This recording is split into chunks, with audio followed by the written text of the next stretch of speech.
everybody. Welcome, welcome. Come on in. I am just going to check on some tech stuff on this side of things. Give me just a moment.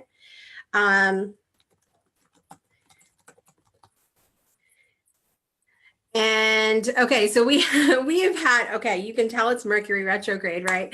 In all seriousness, we've had some fun tech things going on behind the scenes here this morning, and hopefully it'll all be worked out for the show because we want to make sure we have our guest for today and our panelists come on hopefully and be able to hear everybody, which will be nice. So we'll just roll with it and see how it goes today. How are you guys all doing? Comment below, say hello, let me know where you're tuning in from today. I'm really excited because you could be anywhere on the internet and you've chosen to join us today, whether live or on the replay. We welcome you to another episode. My name is Jessica Dugas. I'm an intuitive mentor, and this is The Breakthrough. It's the spiritual view for your soul and mind, where we dig deep on today's spiritual hot topics and inspire you with stories that will change your life. So we have got an incredible show for you today, tech willing, and I'm really excited to jump into it. We have a couple of my good friends, Lori-Ann Davis and Shoshana Chaim, on as panelists today. And we have a local friend of mine, Kate Petty, who is a mom and she's a realtor. And she's also been really such a huge voice for legalizing midwifery here in the state of Alabama.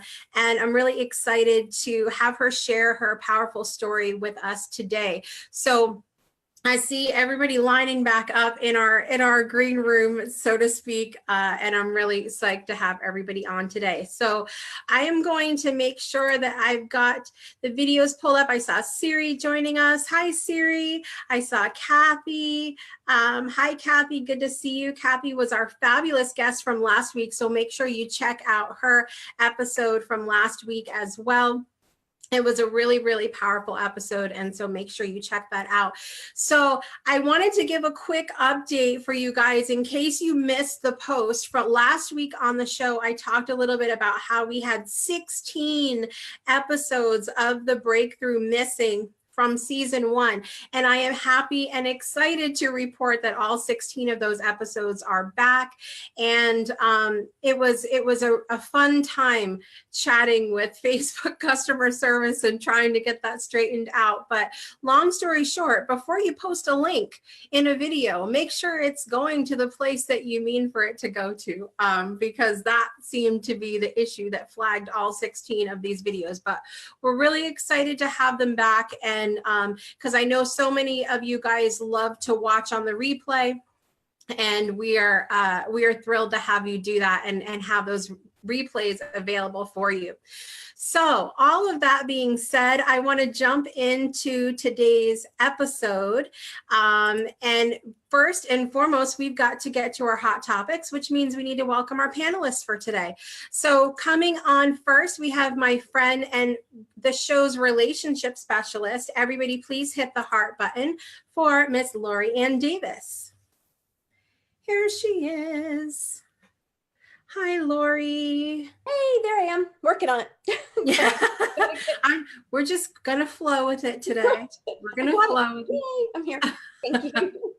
Any changes from last week's Mercury retrograde now that we've added in the full moon to that? Actually, everything for me seems a little calmer. I don't know. I'm still feeling it, but it seems better. So maybe we're getting to the tail end of it. Yeah, I think all of these kind of astrological changes haven't been in super like in your face kind of signs, and so I think that's been a kind of our saving grace. Almost finished. Yes, yes. All right, next up on today's panel, we have our Canadian friend. She is a plant-based health and wellness expert. Please welcome our friend Shoshana Chaim to the show today. Hi. We're going to wait till we hear. Hey, everybody. There you are. Did it. Yay. It takes just a minute. It takes just a minute sometimes. How are you doing with all this crazy energy lately, Shoshana? So I have been being kind to myself lately, and I've been taking some extra time to sit and be with myself. I have needed it for sure. Yeah. Yeah. Lots of rest needed. And I was planning on after the show doing some things, and then I was like, no, you know what? The show's going to be it today. It's going to be it today.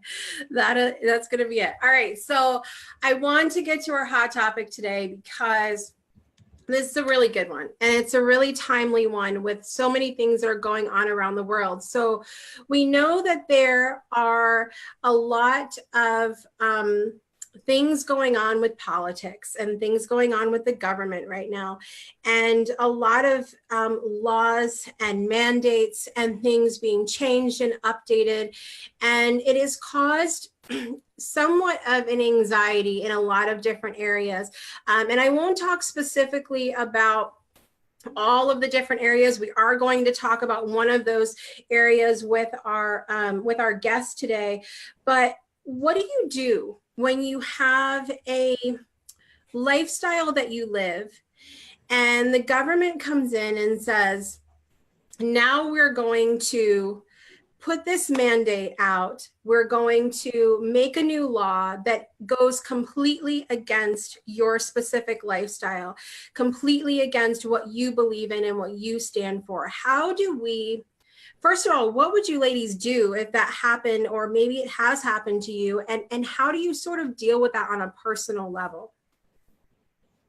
So I think I'm really a realist, and I think that it's important to look at what those mandates are and how they're affecting other people. For example, if they came in and said that racial slurs are illegal, then maybe, and people believe in racial slurs, then we kind of need to balance each thing. But I think at the same time, when it comes to freedom of choice, where it's not a hate crime towards other people, right? But when we're looking at things that are trying to make our lives better, that are not necessarily with the norms of what everybody else does, but gives us an opportunity to choose because it's for the better of us, for the better of our children, for the better of our family.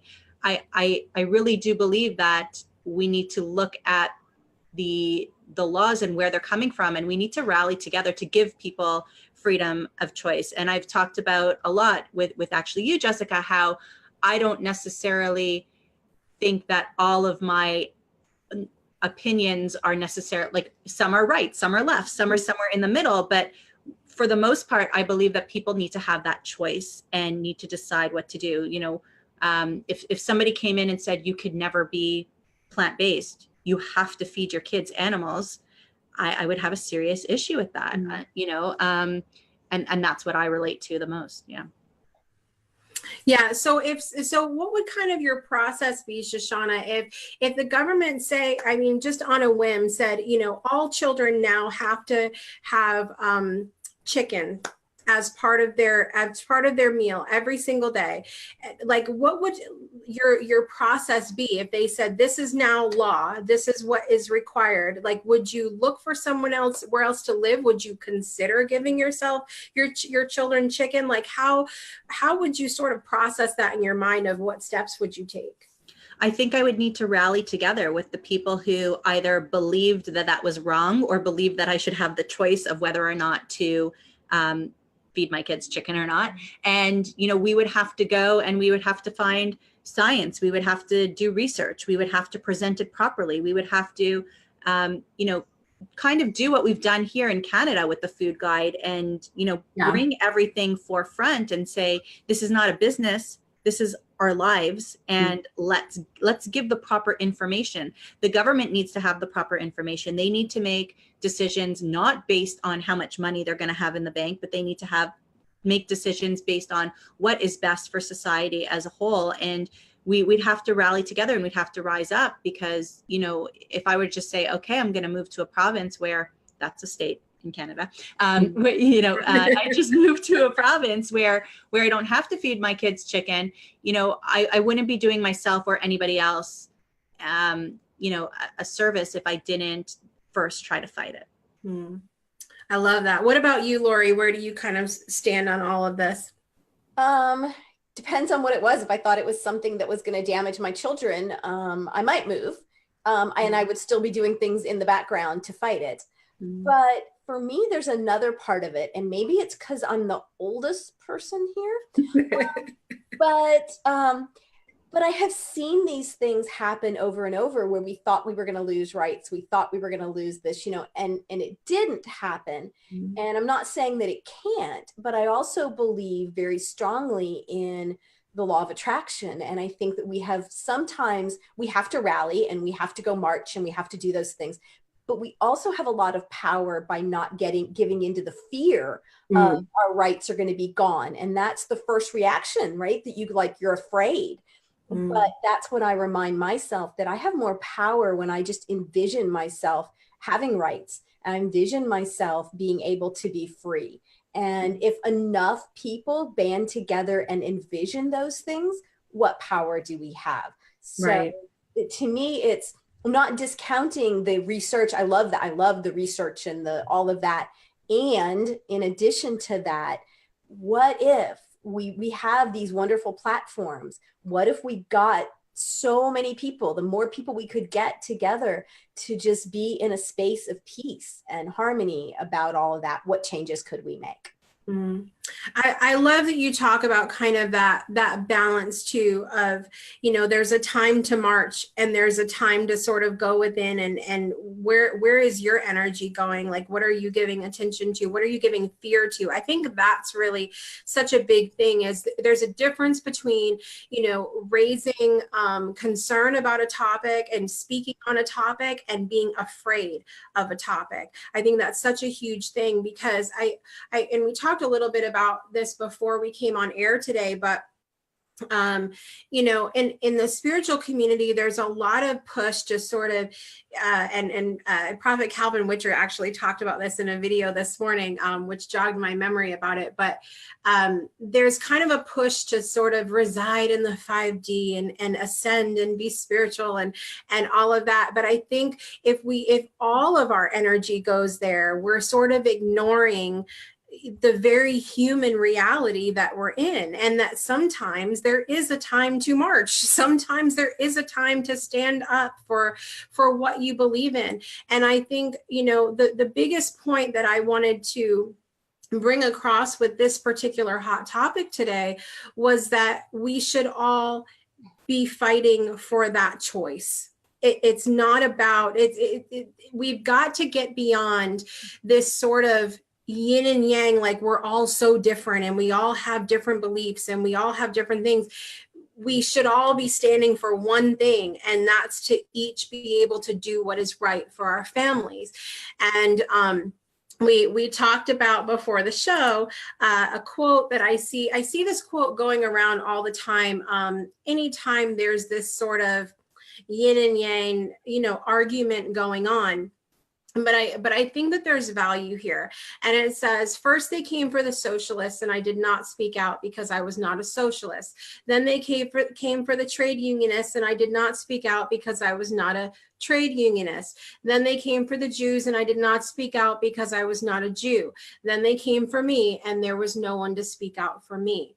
And I think that that's the biggest thing, is that for us all to speak out, to have the ability to speak, to have the ability to make the choices that we need to make for our families.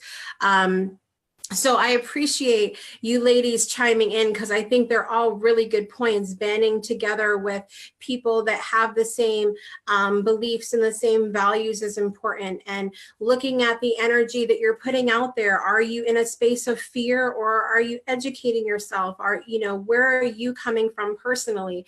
And then consider to make the changes that you need to make for your family. I think they're all amazing points. And I'm also really excited to hear what our guest today has to say about it as well. We, of course, want to continue to hear from you in the comments of the video. I'm going to hopefully pull it up. I keep having issues with seeing comments on my side, but hopefully soon I'll be able to see that. But continue to continue to chime in below because we want to hear from you about this topic as well. I also did want to point out, I did ask the question earlier on the breakthrough page, and our good friend of the show, Lucinda, the last thing that she said in her comment was never becoming a victim, but a thought leader and a voice for those terrified. If you turn a blind eye or place your head in the sand, then you become part of the problem and not part of the solution. So speaking up for us to be able to speak up, I think is the most important. All right, guys, I want to welcome on our guest today. I'm really excited to have a local friend of ours on the show. She lives just right down the road from me here. And she and I connected after the loss of her daughter.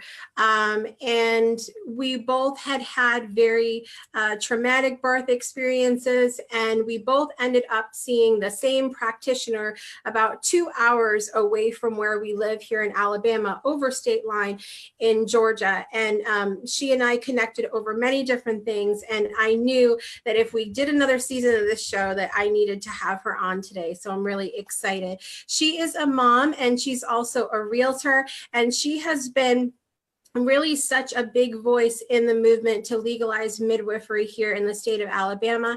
Everybody, please welcome, and we're going to hope we can hear her, my friend Kate Petty, to the show today. I'm going to approve her, and she's here. We're going to give it just a minute. There she is. Now can we hear her? We're going to give her just a minute. Can you hear me? Yeah. Yes. It works good this time. Oh my gosh. I'm telling you, that's how we do on this show. We just roll with it. And if it happens, it happens. Oh, she's getting lots of hearts. That works. Yes.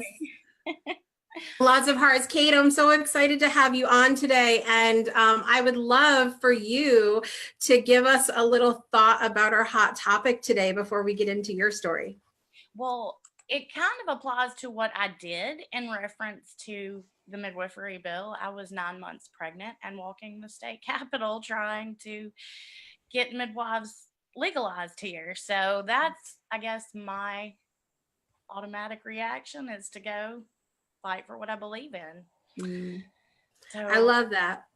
You know, well, and you did, and you were out there 9 months pregnant. Like I remember you posting like videos and stuff from the Capitol and doing everything you could to stand up for what we've talked about. You know, that choice for people to have a choice. Some of the state reps were like, when are you due? I was like, any day now. So, you know, don't make me actually have to show you, you know, how this works, because there, you know. So let's get this bill passed. That was our running. Would you have been allowed to have your midwife there?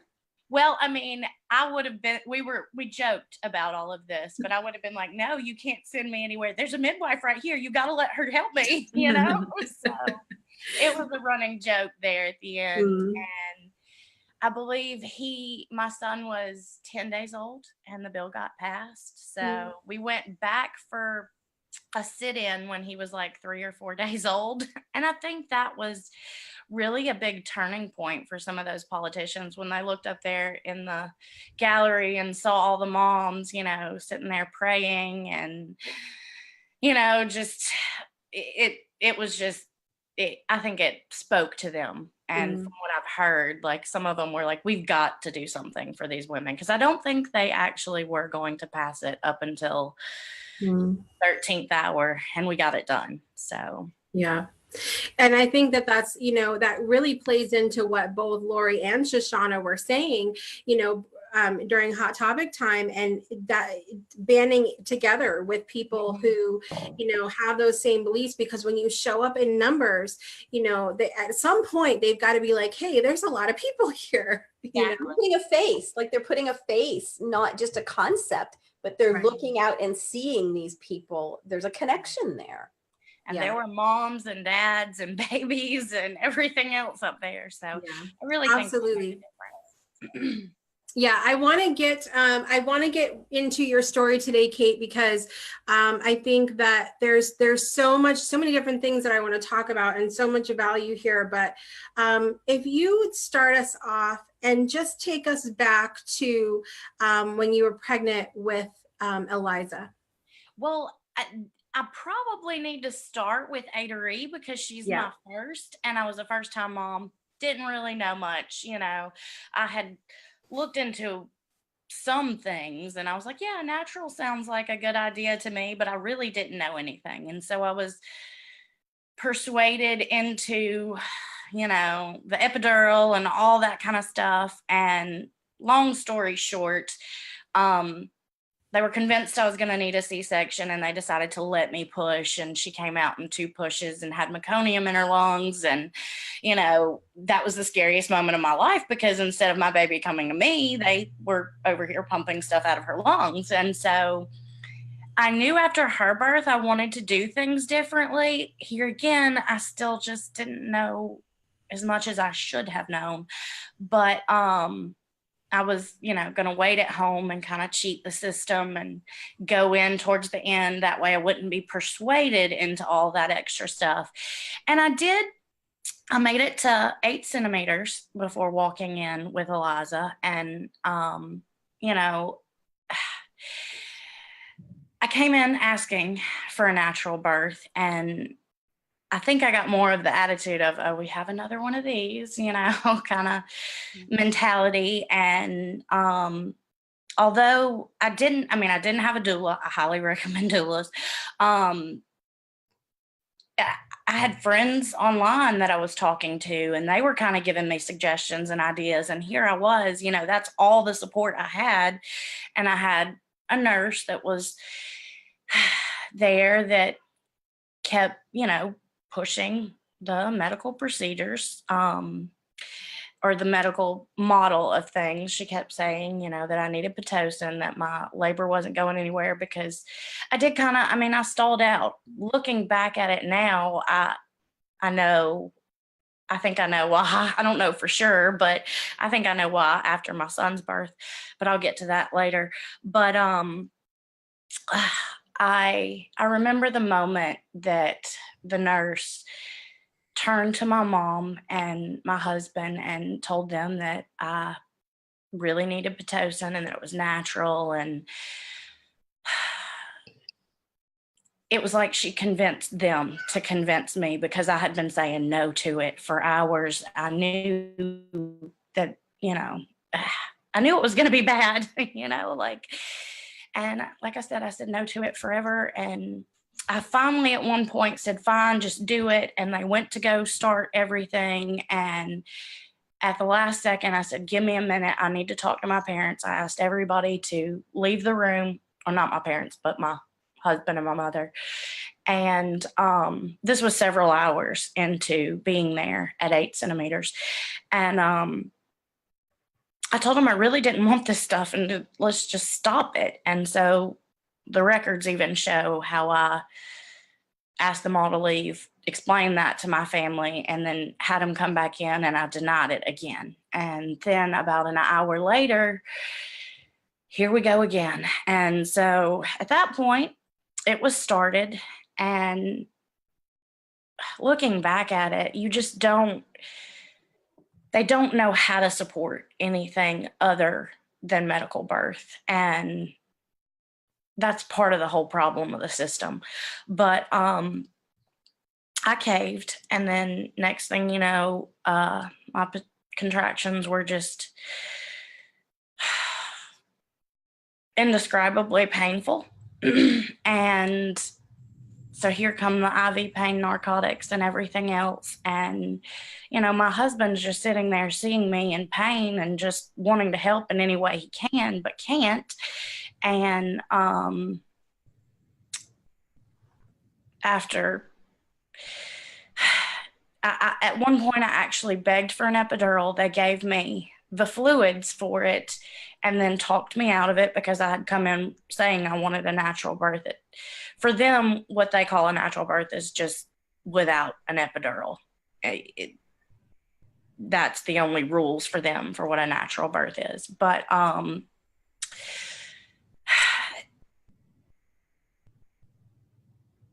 sorry, this is I don't, so they, after talking me out of the epidural, they talked me into rotating 2 different IV pain meds because it couldn't be much longer. I think I might have been by about 9 centimeters by then. And so after that, here I am still in major pain and now high as a kite as well.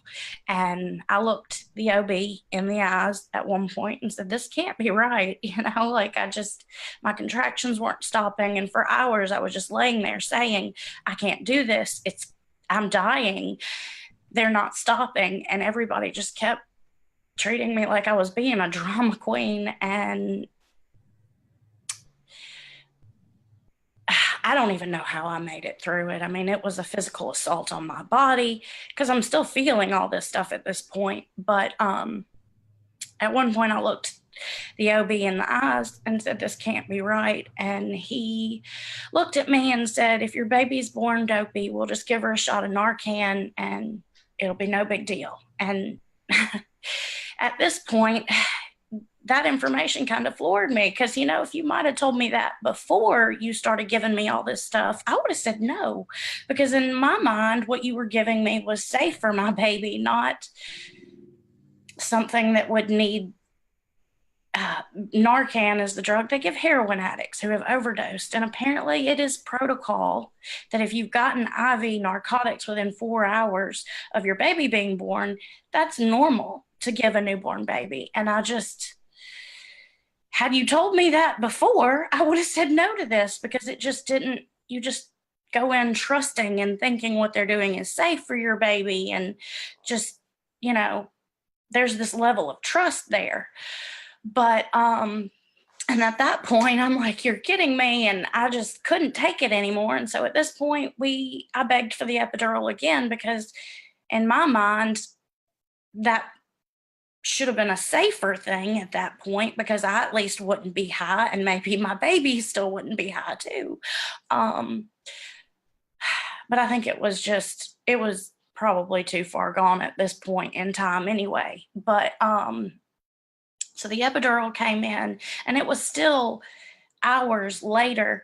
I believe that they were just so relaxed. I don't think they always stay on top of your monitors and that kind of thing like they probably should.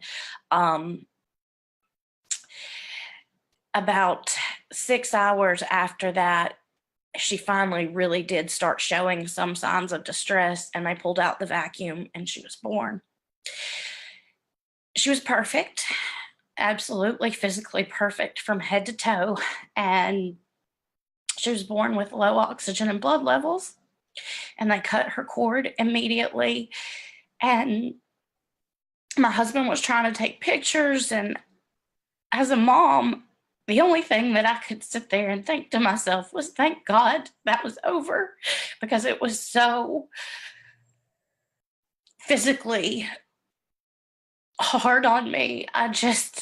You should be excited and happy to be holding your baby. But I was just, thank God that was over. And I didn't even care that she wasn't in my arms at that point. They told my husband that there'd be plenty of time for pictures later and all this stuff.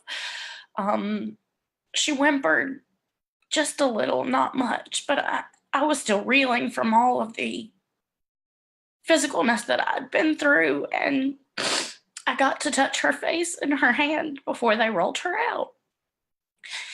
And I still, even though they came back with one update saying her oxygen levels were up a little bit, and then they started coming back with bad ones, but I still just couldn't believe, in my mind, she was going to be fine, nothing like this isn't, everything's going to be fine, this isn't reality.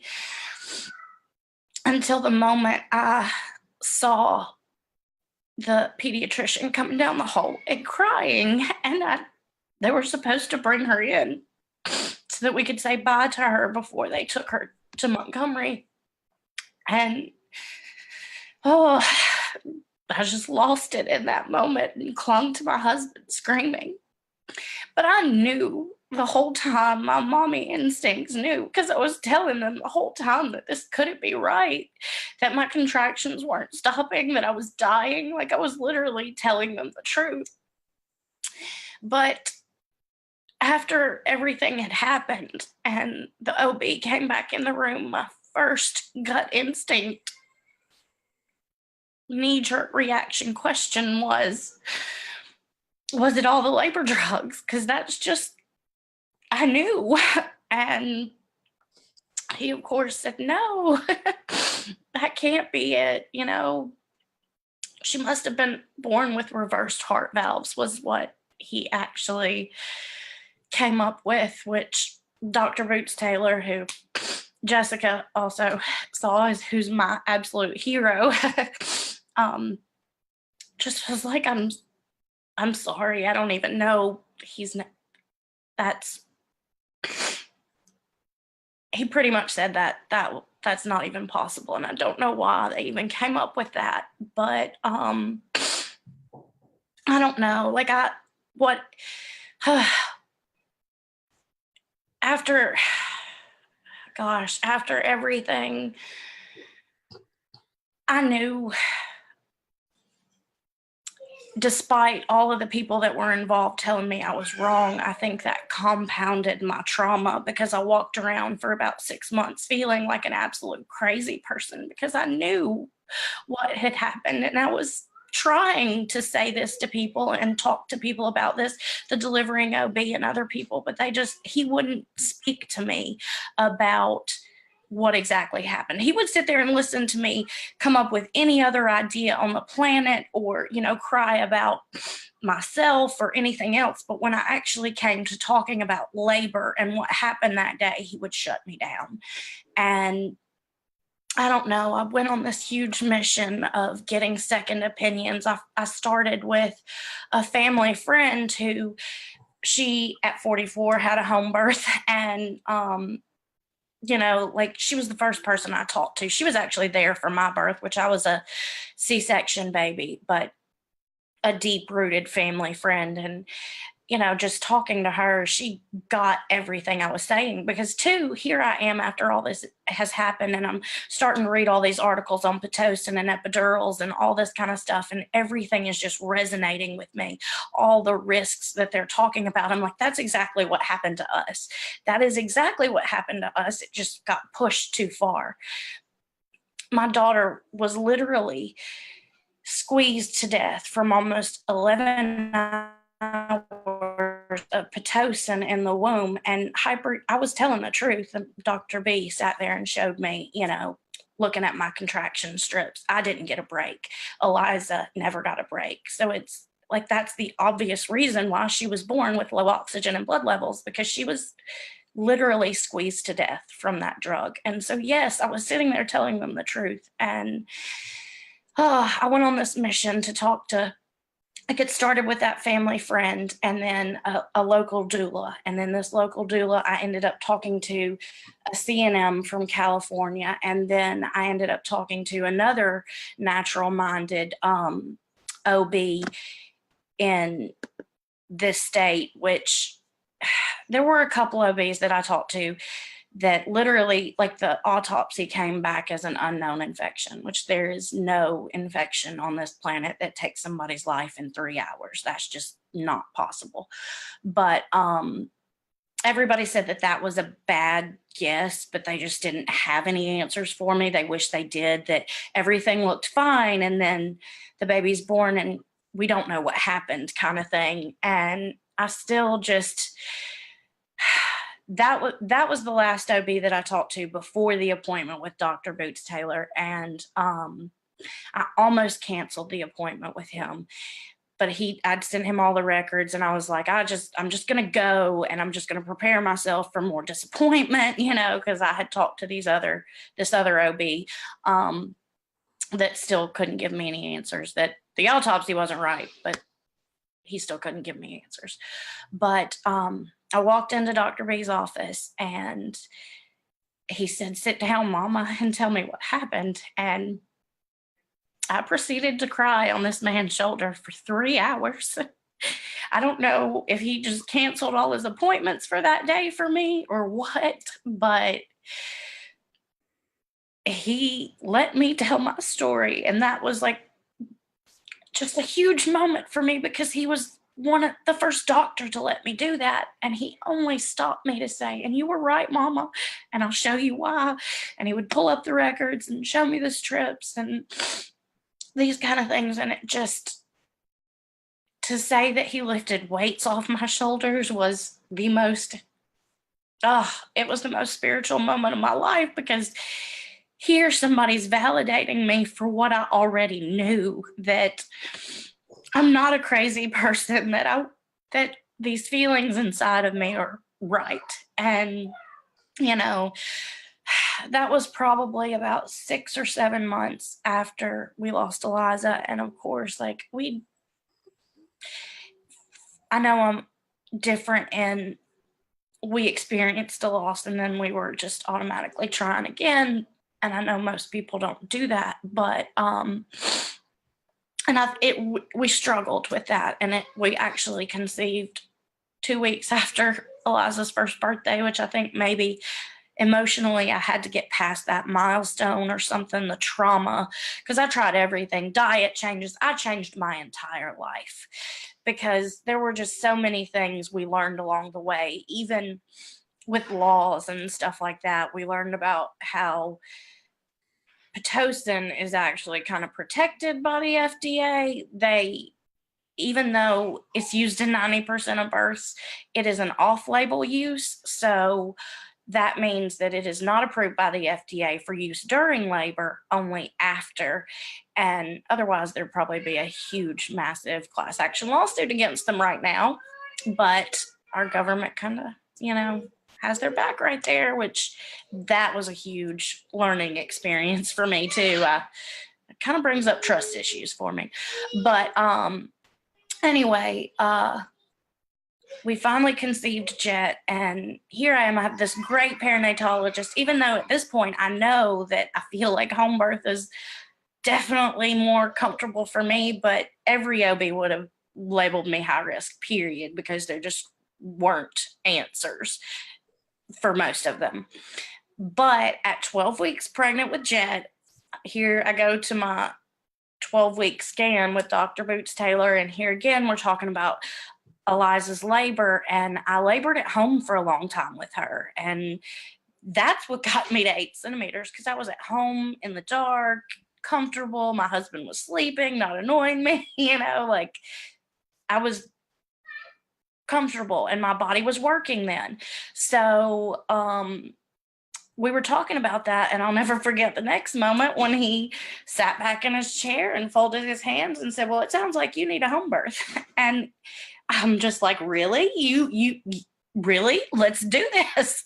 And so, I mean, I don't know. I guess I expected him to want me there, but here's one of the best perinatologists giving me his blessing for a home birth, which to me speaks volumes, because, risk, liability, what all the other OBs would be worried about, here he is clearly not. We know what happened with Eliza and that it was circumstantial to where I was. And so here we go. We had to get around.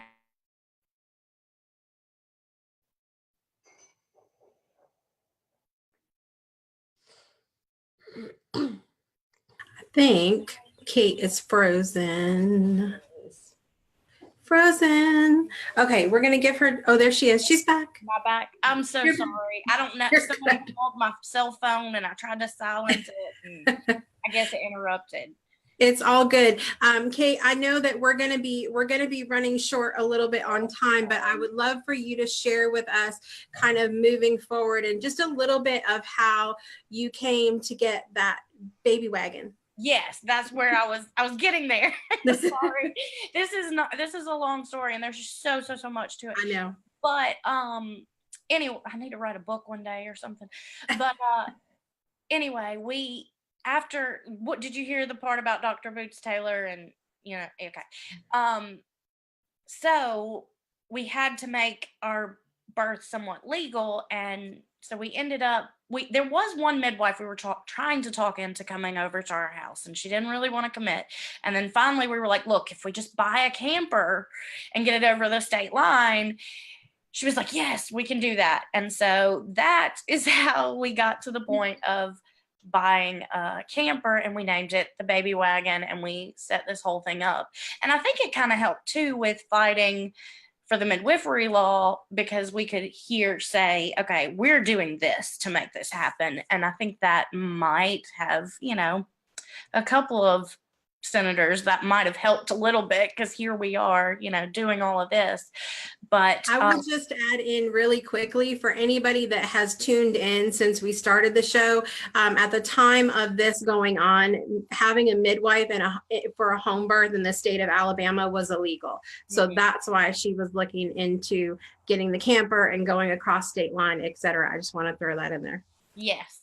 And so, it just, it culminated into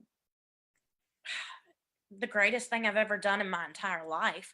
I have tough labors. My son was actually coming sideways with a hand in the way. So I ended up laboring for 32 hours, and it was tough. I'm not going to lie. It was hard, but it was worth every single moment of it, to be the first to hold my son and how happy and healthy and alert he was. It was just the most profound moment of my life. I knew there had to be a better way. Like, I knew after the 2 hospital births that I had that there had to be a better way. And I know people surround home birth with empowering and all this stuff, but it really truly is. But it's more a rite of passage. And if you're a low risk mom, there's I don't wish that anybody learned the things that I learned the way I did, but it is clear as day to me that I was safer in my camper in Georgia with my midwives than I ever was walking into this local hospital, and just the night and day difference of how birth is approached. My midwives worked with me and my body and listened to me, and we worked my son into the birth canal. We literally worked him into the birth canal because he was coming sideways with a hand in the way. In the hospital, they would have just thrown Pitocin at me, and if that didn't work, they would have gone to a C-section, which is what I am 110% sure Eliza was probably coming sideways with a hand in the way too. And they just didn't know that, and they just kept throwing drugs. And birth usually goes somewhat okay, and they were probably just not on top of things. I don't think that the heart monitors, I think it probably was picking up my heart rate, and it was so elevated because of all the trauma I was going under that it might have looked like it was okay for a baby's heartbeat to be that or something. I don't know what was happening exactly on that level, but that's what it seems like. But for me, I chose home birth because safety. And most people look at me like I'm crazy when I say that. But from my point of view, the horror stories that you hear in the hospital are because of how they do it in the hospital. You have a mom come in, you put her on her back, which goes against gravity and everything else. And that's the first step that you're doing wrong. Then you're doing an IV, which is interfering with how her body normally works. And you can just drink water like that. What's wrong with just drinking water through labor? That was one thing during my labor with Jet. I almost got annoyed with my doula because she kept having the water bottle in my face. And I'm like, just get that out of my face now. But I needed that water, so I'm thankful for that. But what I learned about myself and my body and what I'm capable of that day, you can't put a value on that. And what breaks my heart is that our society here doesn't even know what they're being robbed of. Now, if you have high risk issues and that kind of thing, then by all means, yes, you need to be in a hospital where they have those major life-saving things. But I do think high risk is also thrown around a lot too. And sometimes you end up you have a low risk mom like I was in the beginning that turns high risk because of what's happening. But you also have to look at the history of maternity care in this country. We started, we sold people on hospital birth, and it became a procedure of things that they do, and it was never evidence-based. Now you have all these websites coming out like evidence-based birth and stuff like that, where they actually look at what evidence supports how we should do birth. And it's a resounding, women are strong and women are built to birth their babies. And there are lots of variations of normal, and most of the time we work those kinks out on our own. You just have to listen to your own instincts. But the way society trains us in this country, you have to go to this doctor who tells you what to do because they're the expert, when this is your body. With Jet's birth, I titled it Owning My Birth, because that's exactly what I did. I just went into it trying to do it myself. But even in the middle of my birth, I was still looking at my midwives like, you tell me what to do here, which they can't tell me what to do. It's my body, and I just had to listen to it. And I even still struggled with that during the labor. I joke that my next birth will be my Zen birth, which will actually be able to be in Alabama this time. So whenever that does happen, we're not pregnant yet, but we'll see. Hopefully soon. I don't know. We'll see how it goes. But I've always been really, I was really inspired by your story, Kate. And you and I have connected on many different ways, in where we both went and saw Dr. Boots Taylor after the experience, and also something that I have shared a little bit when I talked about my birth with Jocelyn. I had 2 doctors for that birth, and one of those doctors was the doctor that Kate had for Eliza. So, and we learned that after the fact. And that was my traumatic birth. And something I'd like to have just a couple minutes to ask you, that we can ask you a couple questions, Kate. The one thing that I would love for you to share, that maybe people don't know about there, what is the infant mortality rate here like in Alabama? Alabama has, it toggles between 1 and 2 highest infant mortality rate in the country. But what you also have to consider is the United States has the 3rd highest infant mortality rate in the world. So that pretty much makes Alabama one of the most dangerous places in the world to give birth for your babies. Now, we don't even track maternal mortality rates, which there's another part to my story.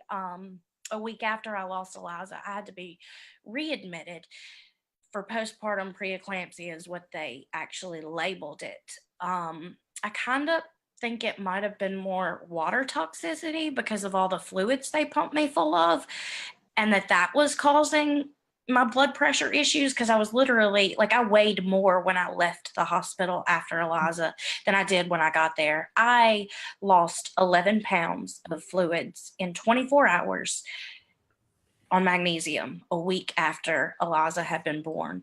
And it took 3 people to even draw my blood. My blood pressure in my veins were so crazy. At that moment, I was scared for my own life, but at the time I kind of really didn't care, because I had just gone through the worst thing ever. But I don't know. I could have died too. And of course, they probably wouldn't have even tied that to it.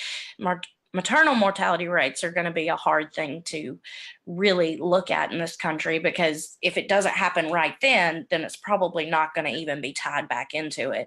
I also just don't trust death statistics in this country, because my daughter's death is written up as an unknown infection, and that's how it's looked at statistically, which is incorrect, so I have a lot of trust issues with those kind of stats too. But yeah, Alabama's pretty much one of the most dangerous places in the world to give birth, and that's just shocking to think about, because this is the United States. We're supposed to be, better, and we're not.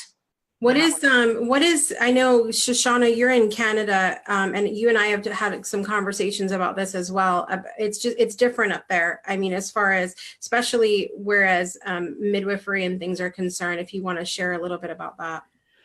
Well, it's definitely not my wheelhouse, so I'll put that out there. What I know is because I've researched for this, knowing that we were coming on and talking about this today, but just like, just like you guys, different provinces have different laws. There's a lot of the information that I found was 10 years old, so I don't know what's happened in the last 10 years.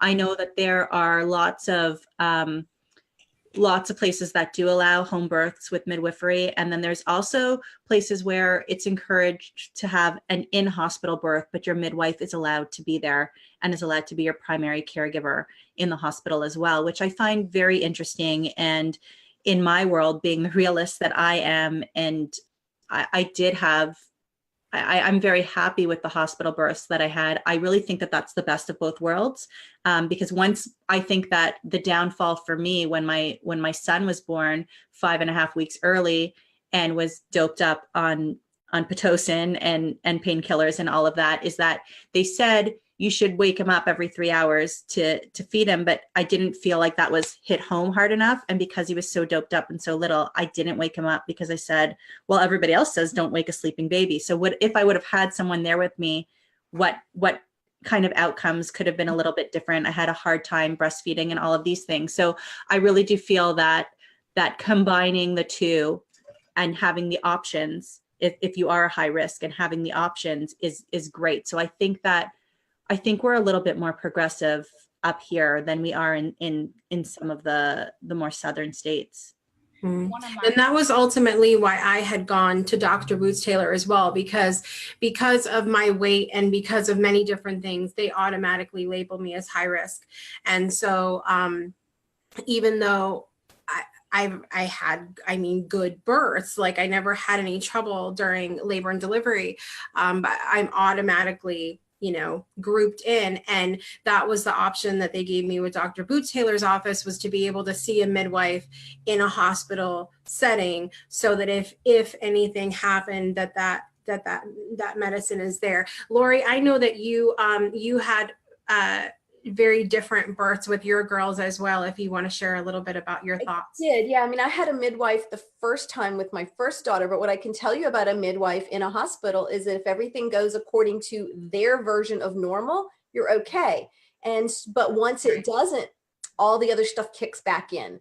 And so they let me go so much longer than a doctor would have before they insisted on Pitocin, which eventually led to a C-section, which, and then I had one that I lost at 5.5 months, kept telling everybody all along, including my midwife, that something was wrong, and nobody would listen to me. And so when I ended up calling 911 one morning, it was a very traumatic experience because nobody would listen that something was wrong with the pregnancy all along. And then I ended up in my 40s having two, and maybe I shouldn't say this, I don't know who's listening, but I didn't use anybody because this was 12 years ago. You couldn't have a VBAC. So I didn't use anybody. When I moved to North Carolina, I found a South Carolina midwife and both times I ended up having to go to the hospital at the last minute, but it was the last minute and we avoided all of those other things. And the midwife came with me. She was the one that said I had to go. I'm probably one of those women that would have died. My body couldn't seem to figure it out, but had very different experiences because by the time I walked into the hospital, they did minimal, and 10 minutes later, my middle daughter was born. I needed that though. We had tried everything. And so each time got better, but I think what women need to know is that we have this innate knowing and that we should have a right to make the choices that we want. Kate, I think that's what nobody's saying, that we think you should have hospital or not hospital, but get facts, because what is presented about all kinds of issues in this world, I'm not even going to say the United States, is we don't get the true facts. We don't, you really have to dig to find the facts. and then we're not supported as women to make the decisions that we feel. I knew with my last baby before the midwife knew that I needed to go to the hospital, and I was beating myself up about thinking, why am I thinking this? I'm being a wimp. I'm, and I've gone through these horrendous, labors prior, and I'm really strong. And so when the midwife said to me, this isn't okay, you're going to have to go, but I'm going to come and I'm going to stay with you. And she was an immense help, right, in avoiding things I didn't want and not letting them do things to me that she knew I wouldn't want. I thought, see, I was right. But I knew before she knew that I needed to go to the hospital. So how can we start to support each other and support ourselves as women to know that we know so much more than we are given credit for, right, Kate? That is, I completely agree with that. I think my story, I know I come off anti-hospital sometimes because of what I went through personally, but I do think that the system is broken itself. Yes. We have to rebuild the system. And I think that it should start with having a midwife, and then you work your way up, like with Dr. Boots Taylor's office. I think that he has a system that everybody should model after that. And, he set the bar super, super, super high, and everybody's got a long way to go to get to that. And not treat people poorly if they make a decision. The other part I think is that if you make a decision that is not the norm, frequently you are not treated well. Right. And so when I showed up first time I showed up in the hospital after a VBAC, they didn't know I had had a C-section the first time till after she was born. And we're all okay. And the lecture I got, and I'm like, really? I did it. What do you, but they just treated me like a pariah. I mean, they treated me like we're treated like hormonal women who are nervous and neurotic and are helicoptering our children before they're even born in a group of doctors that are predominantly male who haven't had mother's intuition themselves. Exactly. There's definitely something wrong there, and we definitely need to be listened to. However, I don't find that this is necessarily unique to the birthing system. Right. Yeah. It's absolutely not. No, it goes across a lot of these things that we're talking about. The hot topic, it's like, can we allow people to make their own choices? Can we respect people's choices? Do we need to do our own research? And do we need to look at science-based evidence and not historically what has been done for one reason or another? Right. And how do we get that evidence easier to find so that it's not so difficult to find, which should be very readily available for people to make choices in all kinds of areas of their lives? Well, I think we're doing a good job at that today. Yes, we I'm are. trying. So thank you for sharing. At least. Yeah, thank you. So Kate, thank you for sharing your story, because it's going to help other people. And I know that it's hard to share, but I'm so grateful that you feel comfortable on this platform to share it with us today. Yeah. I've been nervous the whole time. I know. She was messaging. She's like, can we just meet up somewhere so we can talk about this first? And I'm like, you're going to be fine. Kate, I would love for you to tell us just briefly, and we're going to run a few minutes over today, guys. Yeah, sorry, not sorry. So just tell us briefly, is the fight over for now that it's legal here? Is the fight over? Is there anything else that needs to be done, and kind of where is that going? As of right now, just I think a month and a half ago, we issued the first licenses.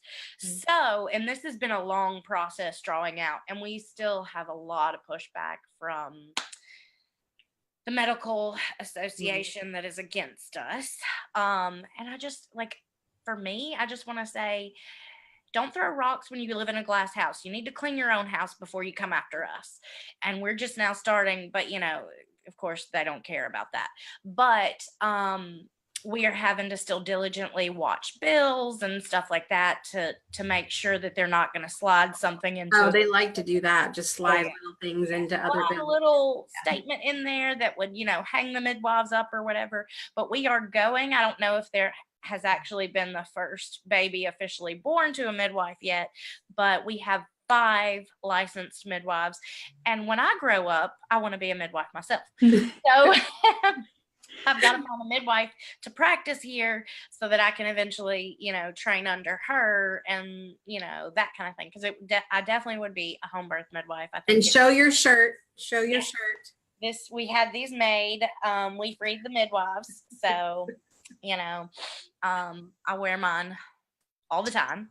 Yeah. But and I too want to point out that there were women fighting for the midwifery bill for over 14 years. Like, I just came in on the tail end of it and played a tiny part in all that took place to get this bill passed.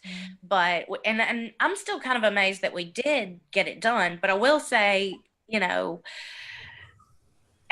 the end, and this was totally not planned, but our governor, Kay Ivey, actually did the ceremonial signing of the bill on my daughter's 2nd birthday. And how can you top a birthday present like that? Like, it just makes me, when they told me what day it was, they were like, oh yeah, it's Thursday. I was like, you're kidding me, right? Because, like, I'll never be able to top that birthday for her, because that's just the greatest gift I could ever give her. But we are up and running. We're just still having to kind of watch out for things that are going to come in to try to stop us and block us and that kind of thing. But, it's still going to be a fight, and we're going to, have to keep duking it out, I'm sure. But the group of ladies on the Alabama Birth Coalition are amazing, and they're powerhouses, and we're just, slaying these monsters as they come along, I guess you could say. I would highly recommend that for anybody watching that wants to kind of follow the story of what we're dealing with here in Alabama. And it's not, this is not the only place in the world where we need to have our eyes open about this topic, but you can go to the Alabama Birth Coalition has a Facebook page, and they have lots of updates and things there that you can follow along with that page. So be sure to check them out on Facebook. Kate, thank you so much for being on today and for sharing with us. I think that it's important that we talk about our experiences like this so that other people know that they're not alone, and to do their research themselves. Don't listen to the other people right now that are, that talk a lot of garbage about your Google degree. You can Google a lot of scientific fact on Google. And so do your research. And we're just so thankful that you've been able to come on today, Kate, and we sending lots of love to Adery, Jet, and Eliza too. I appreciate y'all having me. And what my biggest piece of advice for any mom is listen to that gut instinct. Follow your gut instinct, because it's your body and your baby, and you're the one who it matters most to. And so that's just the biggest thing I can say to any mom, is just listen to your gut instincts and do what your gut instincts are telling you, no matter what. Even if you have to fire your care provider and go hire another one, you got to have an A-team, which I did hire one midwife, fire her, and hired another. So I put together an A-team for Jet's birth, and it was the perfect team. And I ended up having it brought as much healing as a birth possibly could after what we went through. And my husband earned enough brownie points to last a lifetime in that birth, but don't tell him I said that. So, yes, Caleb, you did good. He did by far. So anything I wanted, he supported me 110%. And that was another thing too. Like, everybody told us, we were most likely going to be divorced, because apparently the statistics of losing a child in divorce are pretty crazy high, scary. And y'all just had another anniversary, so don't listen. Yeah. I get how that could happen, but we came together, and what we did for Jet's birth, we did it together. Like, Jet came into this world the same way he was created. So it was just, like I said, it breaks my heart that so many moms just really don't know what they're being robbed of. And it's not, I don't know. Anyway. I could go. Well, we thank you so much. We thank you so much, Kate, for sharing your story. And we will definitely be on the lookout for the day that you get to come on and be like, hey, I'm a midwife now. So that'll be awesome. But thank you for being on the show, and we'll talk to you again soon. Okay. Thank you. Yeah. All right, ladies. So we went a little bit over today, but I think these were good and necessary topics for right now. And I would love to give you each, ladies, an opportunity to share something that you're taking away from today's episode, and also let us know, because I know you both have good things on the horizon and things going on right now. So let us know what you have working, what's exciting in your world, and also a takeaway from today's show. Anybody can go. All right, I will. So the takeaway for me just is do your research about whatever it is. That if you don't feel solid about something, don't just let other people tell you what you need to do. Do your research and find people that will support you in the decisions that you make. So for me, that was my takeaway. And what do you have going on right now, So Lori? what I have going on is I have 2 new books out, and Yay. so they are both on Amazon. So I now have 3. So it's been exciting. Yes, and you have them both on your website, right, Lori? They are not. I know. I need to get the 2 new ones they're on my on website. But if you put my name in Amazon, all 3 of them come up.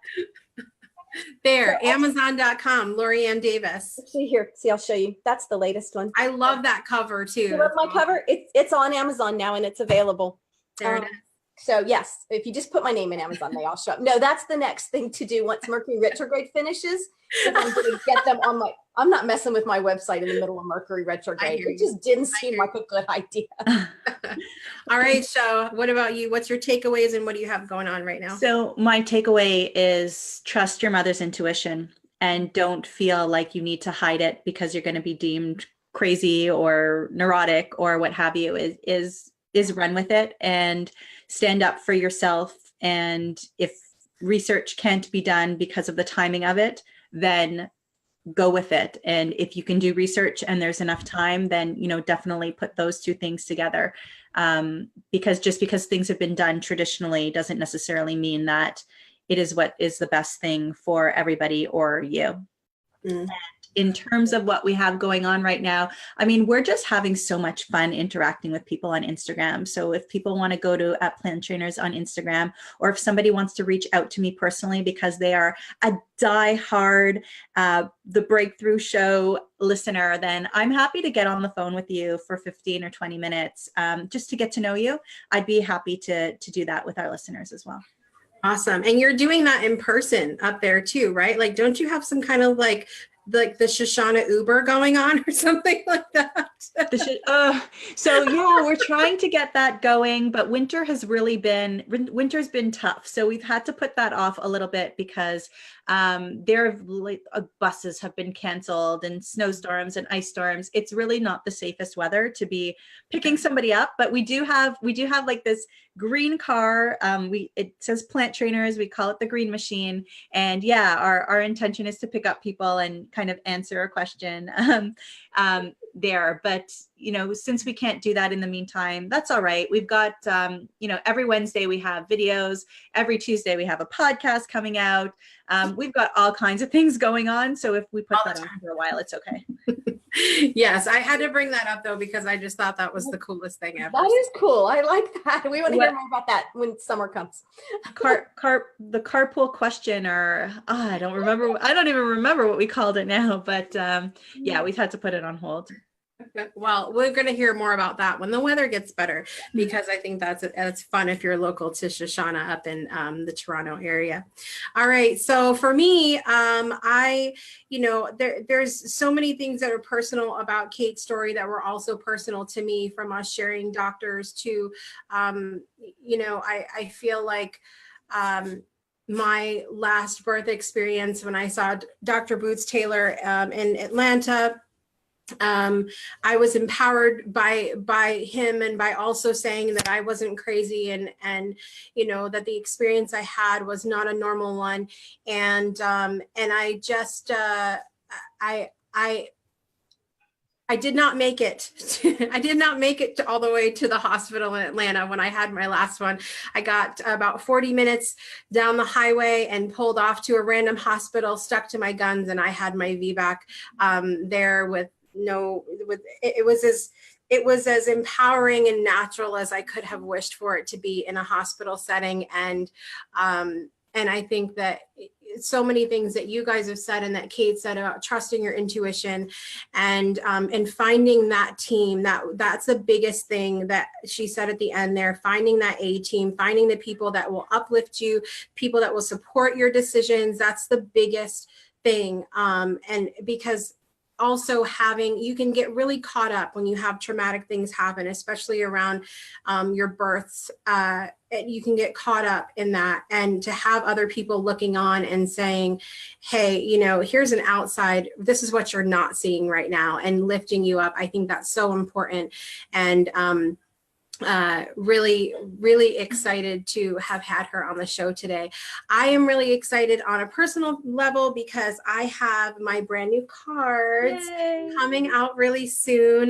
They are affirmation cards, and they go with the lunar cycle and the chakra system. And this has been a labor of love over the last 6 months or so. And I'm really excited those are going to come out. So if you want more information on that, you can find me in my group, which is Illuminate Your Spirit, here on Facebook. And you can find all that information too at jessicajugas.com. So, all right, guys, that is it for our show today. I want to really quickly get up the information about next week's show so that I don't misquote anything. But in the meantime, while I'm pulling it up, we want to give a special thanks to Kate Petty for joining us on the show today. And shout out to her husband, Caleb, and her babies, Adari and Jet. Hi. We hang out all the time outside of the interwebs here. And so thank you guys. Thank you so much, Kate, for being on the show today and sharing your story. And also a big thank you to our panelists today, our relationship specialist, Lori Ann Davis, and our lovely Canadian plant specialist. She is our health and wellness expert, Shoshana Chaim, on the show today. And next week, we have a new friend to the show, Lori Auger. Actually just met her on Zoom like this a couple of weeks ago, and she's fantastic. She is going to be talking about finding healing. So coming to that space of healing in her life. And I'm really excited to have her on the show. So until next week, everybody, have a great weekend, and we'll see you next time on The Breakthrough. Bye, everybody.